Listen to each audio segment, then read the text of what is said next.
start not just a program launch, but also a movement.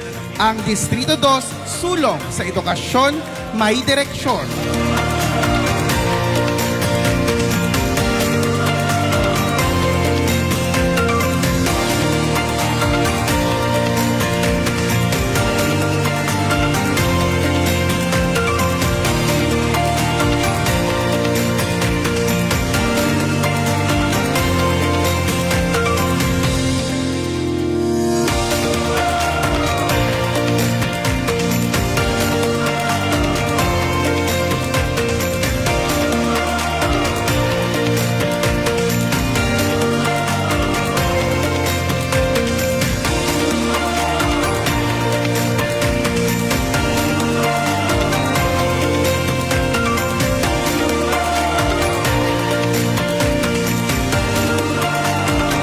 Naglunsad tayo ng Education Summit. Isa-isa, lahat ng paralan dito sa ating distrito.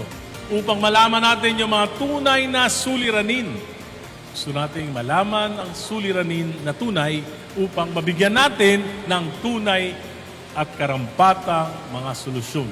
Marami po tayong programa at bukas ang Education Summit sa lahat ng mga mabubuti at magagandang mga ideya ng ating mga educators upang matulungan natin yung mga kabataan natin dito sa ating distrito.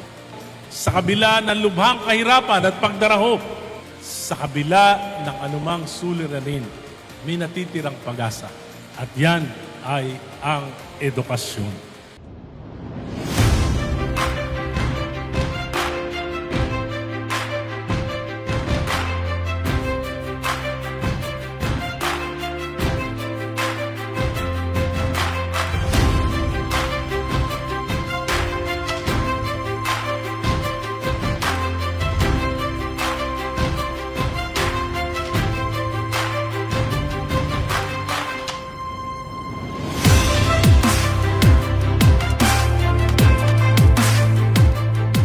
Tuwan-tuwa ako dito sa Talk Read program ninyo. Kong Egay, congratulations. Palakpakan naman po natin.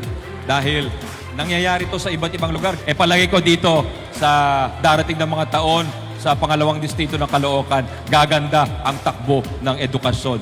Dan dahil, at dito masasabi natin, nagmula yan ang bayanihan spirit na tanging present in every Filipino ay iiral at uusbong. Maalala natin, nag-umpisa yan sa summit. Nag-usap tayo, we had a meeting of the minds, and we determined that we will do everything for our children and for their future and for their education. Maraming salamat. Mabuhay ka, Kong Egay. Mabuhay po kayong lahat. Private, public sector. God bless po. Thank you.